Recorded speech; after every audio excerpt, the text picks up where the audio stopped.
ফের প্রধানমন্ত্রীকে চিঠি ডাক্তার সংগঠনের, এবার মোদীকে চিঠি রেসিডেন্ট ডাক্তার অ্যাসোসিয়েশনের। আরজি করের ঘটনার জেরে চিঠি প্রধানমন্ত্রীকে, চিকিৎসকদের নিরাপত্তা বাড়ানোর দাবিতেই এই চিঠি।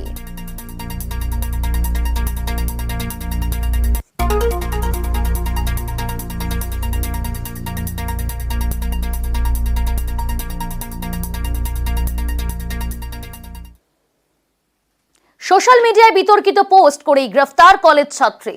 মুখ্যমন্ত্রীকে নিয়ে বিতর্কিত পোস্ট করায় গ্রেফতার। তালতলা থানার পুলিশ গ্রেফতার করে কলেজের ছাত্রীকে।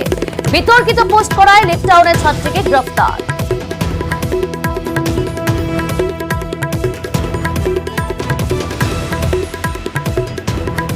মেয়ের গ্রেফতারিতে হতচকিত পরিবার। সোশ্যাল মিডিয়ায় বিতর্কিত পোস্ট করায় গ্রেফতার।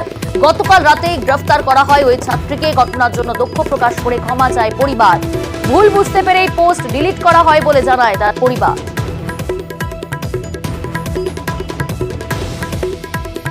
এই হচ্ছে লক্ষণ অ্যাপার্টমেন্ট, যেখানে কৃতি থাকে এবং কৃতির পরিবারের সবাই এই মুহূর্তে কিন্তু এখানে রয়েছে। कैसे हुआ ये? बच्ची है तो कुछ बोल नहीं पा रहे थे कि भाई वो अपने हिसाब से ऐसे बाबू को करके सब देख करके वो कर दी। करने के बाद उसको समझ में आया कि भाई ये हो गया मेरे से गलती, तो कुछ बोल भी नहीं सके। কৃতির পরিবারের সবার মধ্যে কিন্তু একটা শোক বিবলতা কাজ করছে এবং তারা যেটা বলছেন খানিকটা না জেনে করে ফেলেছেন এবং একদম 12 ক্লাসের স্টুডেন্ট, খুব ব্রিলিয়ান্ট স্টুডেন্ট তাদের দাবি। এবং পুরো ঘটনাটার জন্য আপনারা খানিকটা দুঃখিত, খানিকটা ক্ষমা প্রার্থী, তাই তো? হ্যাঁ দুঃখিত, খুবই দুঃখিত যে বাচ্চা আমার মেয়ে আছে, নরমালি করে দিয়েছে বাচ্চাটা। যে গলতি করেছে আমি কি করব? ভুল করে দিয়েছে, এখন আর কিছু বলতে পারছে না। আমরা তো টেনশন, নিজেও টেনশনে আছি যে হলো কি করে এটা।